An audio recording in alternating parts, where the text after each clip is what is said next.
Hello दोस्तों, welcome to Uttarakhand समाधान। दोस्तों, डेली टेस्ट सीरीज देखिए, आज है हमारा भाग 119 और जिसमें हम देखेंगे महत्वपूर्ण 20 प्रश्नों को। तो जिसने भी चैनल को सब्सक्राइब नहीं किया वो चैनल को सब्सक्राइब कर लें। और दोस्तों, आप लोग सहयोग तो आपके काफ़ी अच्छा करते हैं, लेकिन दोस्तों वीडियो को लाइक नहीं करते हैं। तो प्लीज़ एक बार वीडियो को लाइक ज़रूर कर दें और एक बार शेयर जरूर करें दोस्तों को जो भी तैयारी कर रहे हैं। पहला प्रश्न दोस्तों, कि किस स्थान को महाभारत में समस्त तीर्थों का शिरोमणि तथा समग्र पापों का विनाशक कहा गया है। तो क्वेश्चन मार्क यहाँ पर यह है कि किस स्थान को महाभारत में समस्त तीर्थों का शिरोमणि तथा समग्र पापों का विनाशक कहा गया है। तो दोस्तों, हमारा इसका आंसर होता है वह है बी, देवप्रयाग। दोस्तों, देवप्रयाग को हम इंद्रप्रयाग और सुदर्शन क्षेत्र के नाम से भी जानते हैं। तो दोनों नोट कर लें, हमारा एक तो सुदर्शन क्षेत्र और दूसरा हमारा इंद्र प्रयाग, तो दोनों आप लोग नोट कर लें। और दूसरा प्रश्न है कि उत्तरकाशी के किस स्थान से कुलिंद मुद्राएं प्राप्त हुई हैं। दोस्तों, आपको पता है कुलिंद मुद्राएं बहुत सारी प्राप्त हुई हैं, जिसमें कि हमारा उत्तरकाशी को स्थान होता है, तो वह दोस्तों हमारा है देवढूंगा। तो इसका डी आंसर हमारा सही है। और तीसरा प्रश्न है कि राज्य के किस स्थान से मित्र वंश का संबंध देखने को मिलता है। दोस्तों, काफ़ी अच्छा प्रश्न है कि राज्य के किस स्थान से मित्र वंश।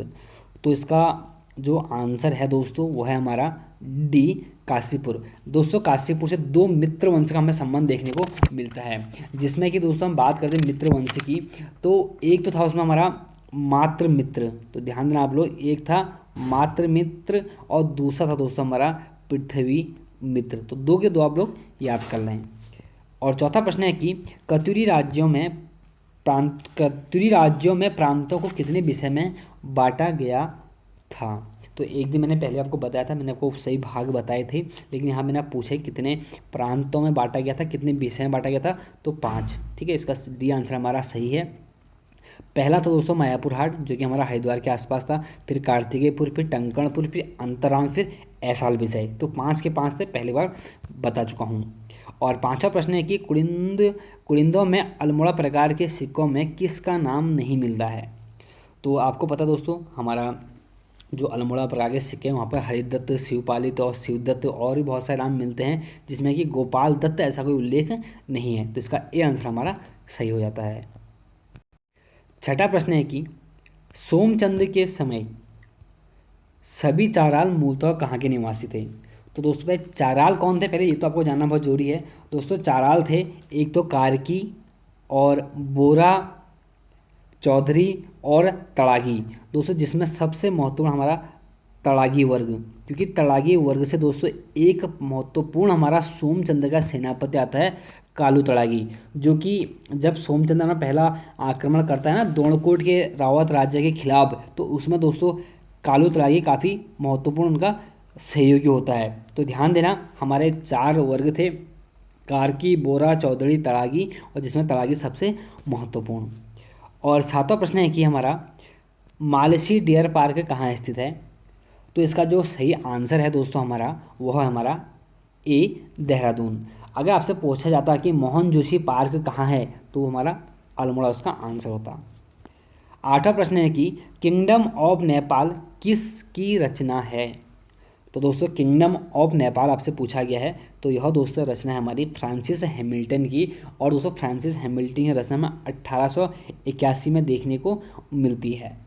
और दोस्तों, बात यहीं तक नहीं है फ्रांसिस हैमिल्टन की। फ्रांसिस हैमिल्टन दोस्तों हमारे चंद वंश का संस्थापक थॉरचंद को मानते हैं। एक होते हैं हैमिल्टन और एक होते हैं डब्ल्यू फ्रेजर। ये दो व्यक्ति दोस्तों ऐसे होते हैं जो कि हमारे चंद वंश का संस्थापक थॉरचंद को मानते हैं। और हम दोस्तों, हमें अब जब हम लोगों को स्रोत बहुत सारे हो चुके हैं, तो हमें कहीं ना कहीं ये पता चल चुका है कि हमारा चंद वंश का संस्थापक हमारा सोमचंद है। अब दोस्तों, डब्ल्यू फ्रेजर की एक प्रसिद्ध हमारी देखिए रचना तो है, वह है हमारी report on Kumaon and Garhwal, जो कि उसने 1813 में लिखी थी। तो दो के दो ध्यान देना, kingdom of Nepal Francis Hamilton और report on Kumaon and Garhwal वो थी डब्ल्यू फ्रेजर की। नवा प्रश्न है कि हिमालय का सबसे पुराना भाग कौन सा है। तो दोस्तों, हिमालय का सबसे पुराना भाग आपसे पूछा गया है, तो ध्यान देना आप लोग, हिमालय का जो सबसे पुराना हमारा भाग है वह है दोस्तों हमारा ए, ट्रांस हिमालय, जो कि दोस्तों हमारा 2500 से लेकर हमारा 3500 मीटर की ऊंचाई तक इनकी होती है हाइट। और सबसे जो हमारा नवीन भाग है दोस्तों वो हमारा है शिवालिक हिमालय। शिवालिक हिमालय की हाइट दोस्तों 700 से लेकर हमारी 1200 के मध्य होती है। और बाकी आपको पता है कि लघु हिमालय तो हमारा महत्वपूर्ण है ही, और बृहद हिमालय तो हमारा कौन सा, इसमें उत्तराखंड की सर्वाधिक चोटियाँ पाई जाती हैं बृहद हिमालय में। और लघु हिमालय में हमारे उत्तराखंड के सभी पर्यटन स्थल मुख्य रूप से पाए जाते हैं। पर्यटन स्थल बोलूँ या मैं जितने भी ताल हैं चाहे वो बोल दूँ, बात एक ही, जहाँ पर ताल तो वहाँ पर पर्यटन स्थल अपने आप ही मौजूद हो गए। और 10वां प्रश्न है कि चंद वंश में राजगुरु हुआ करते थे। दोस्तों पता है आपको, चंद वंश में कोई राजगुरु था, कोई कुछ था। तो ध्यान देना आप लोग, जो चंद वंश में राजगुरु थे वो थे हमारे सिमल्टिया ब्राह्मण। और दोस्तों दीवानों का पद हुआ करता हमारे उस टाइम पर तिवारी लोगों का। और इनके अलावा भी दोस्तों एक हमारा खतीमन था, ठीक है, खतीमन, जो कि दोस्तों हमारा एक क्या होता है, निम्न ब्राह्मण हुआ करता था। तो जो कि उसका महत्वपूर्ण काम था हमारा कृषि कार्य। और जो हमारे, मैं बात कर रहा हूँ ना कि सिमल्टिया, तिवाड़ी, जोशी, बिष्ट, ये दोस्तों सभी हमारे चौधानी ब्राह्मण हुआ करते थे। लेकिन खतीमन हमारा एक अलग से ब्राह्मण था जो एक कृषि कार्य करता था। 11वां प्रश्न है कि किस मिट्टी को सफ़ेद मिट्टी के नाम से भी जाना जाता है। तो दोस्तों हम जानते हैं लेटराइट मिट्टी को सफ़ेद मिट्टी के नाम से। दोस्तों लेटराइट मिट्टी में सर्वाधिक जो अगर प्रसिद्ध कोई है तो चाय, इलायची, काजू के लिए सबसे अधिक प्रसिद्ध हमारी लेटराइट मिट्टी। और लाल मिट्टी को दोस्तों हम पीली मिट्टी के नाम से जानते हैं, क्योंकि यह जल में जब जल इसमें मिल जाता है तो यह इसका रंग पीला हो जाता है। और काली मिट्टी दोस्तों रेंगूर मिट्टी और कपासी मिट्टी के नाम से जानते हैं। और जलोढ़ मिट्टी को दोस्तों हम जानते हैं दोस्तों कछारी मिट्टी के नाम से। और सर्वाधिक जो है कृषि के लिए मैं प्रयुक्त आपसे बोलूँ तो हमारा कौन सा, वो है हमारा जलोढ़ मिट्टी। और लाल मिट्टी दोस्तों हमारे पर्वतीय ढालों में पाई जाती है। और काली मिट्टी का दोस्तों जो सर्वाधिक क्षेत्र है हमारा, ये मान लीजिए आप महाराष्ट्र हो गया, गुजरात हो गया, मध्य प्रदेश, कर्नाटक का उत्तरी भाग, तो ये हमारे काली मिट्टी का क्षेत्र है। और 12वां प्रश्न है कि द्वितीय हरित क्रांति की शुरुआत कब हुई। तो दोस्तों द्वितीय हरित क्रांति की शुरुआत जो हुई है वो हुई है 1983-84 में। इससे पहले आपको ये भी जानना जरूरी कि जो हरित क्रांति थी, प्रथम हरित क्रांति, वो 1967-68 में हुई थी। और 13वां प्रश्न है कि भारत में भारत कोकिला नाम से किसे जाना जाता है। दोस्तों एक हमारी स्वर कोकिला, उनको जानते हैं हम लता मंगेशकर को। और एक हमारी भारत कोकिला, उनको जानते हैं हम सरोजिनी नायडू को, जो कि काफ़ी महत्वपूर्ण एक हमारी महिला होती है भारत की दृष्टि से। और 14वां प्रश्न है कि मुगल वंश का अंतिम शासक कौन था। तो दोस्तों मुगल वंश का जो हमारा अंतिम शासक था वो था हमारा शंभुद्दीन कैमूर। इसका डी आंसर हमारा सही है। और दोस्तों नसरुद्दीन महमूद दोस्तों उसमें टोपी सीकर अपना जीवन निर्वाह किया करता था। और बलबन ने दोस्तों लौह और रक्त की नीति अपनाई थी। और अमीर खुसरो दोस्तों इसको भारत का तोतिया के नाम से हम जानते हैं। और बात करते हैं गुलाम वंश का संस्थापक कौन था। तो दोस्तों कुतुबुद्दीन ऐबक हमारा गुलाम वंश का संस्थापक होता है। और इसी से अगला प्रश्न बनता 15वां की कुतुब मीनार की ऊंचाई कितनी मीटर है। तो दोस्तों कुतुब मीनार की जो हमारी ऊंचाई है वह दोस्तों 72.5 मीटर है। और जब बात आती थी कुतुब मीनार की दोस्तों, तो इसका निर्माण हमारा कुतुबुद्दीन ऐबक ने शुरू कराया था। और दोस्तों जो निर्माण पूर्ण कराता है वो हमारा इल्तुतमिश पूरा कराता है। और जो इसकी 5वीं मंजिल का निर्माण करता है दोस्तों हमारा FST कराता है, तो फिरोज शाह तुगलक। 16वां प्रश्न है कि मछली के समान आँखों वाले के लिए एक शब्द कौन सा है। तो दोस्तों उसके लिए हमारा एक शब्द होगा, वह है मृग नैनी, गलत, ठीक है, वो होगा कौन सा, मीनाक्षी। तो इसका हमारा सी आंसर सही होगा। मृग नैनी दोस्तों मृगों के समान नयन, वो होगा मृग नैनी। और 17वां प्रश्न है कि मृषण का विलोम शब्द कौन सा है। तो दोस्तों मृषण का जो हमारा विलोम शब्द है वो है डी रुक्ष। 18वां प्रश्न है कि कार्यालयी पत्रों में शीर्ष भाग पर सदैव लिखा होता है। दोस्तों क्या लिखा होता है कार्यालय पत्र पर। आप लोग दोस्तों वाकई में सभी लोग, जो भी हमारा कार्यालय पत्र होगा उसके शीर्ष भाग पर दोस्तों हमारा हमेशा पत्र संख्या लिखा होगा। पत्रांक संख्या इसको बोलते हैं हम, या पत्र संख्या हमारा हमेशा किसी भी एक कार्यालय पत्र के ऊपर लिखा होता है।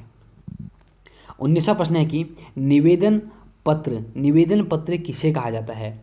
तो दोस्तों जो निवेदन पत्र हम बोलते हैं वह दोस्तों हम बोलते हैं आवेदन पत्र को ही हम निवेदन पत्र के नाम से जानते हैं। और परिपत्र को दोस्तों घुमक्कड़ी पत्र और प्रक्रमित पत्र और एक और नाम से जानते हैं दोस्तों हम परिपत्र को। तो चलो कोई बाद में बात कर लेंगे जब भी मुँह पाएगा ना, क्योंकि थोड़ी भूल जाता हूँ। और 20वां प्रश्न है कि हमारा कव्वाली जो शब्द है वह किस लिंग का है। कव्वाली शब्द में कौन सा लिंग है, आपसे यहाँ पे ऐसा पूछा गया है।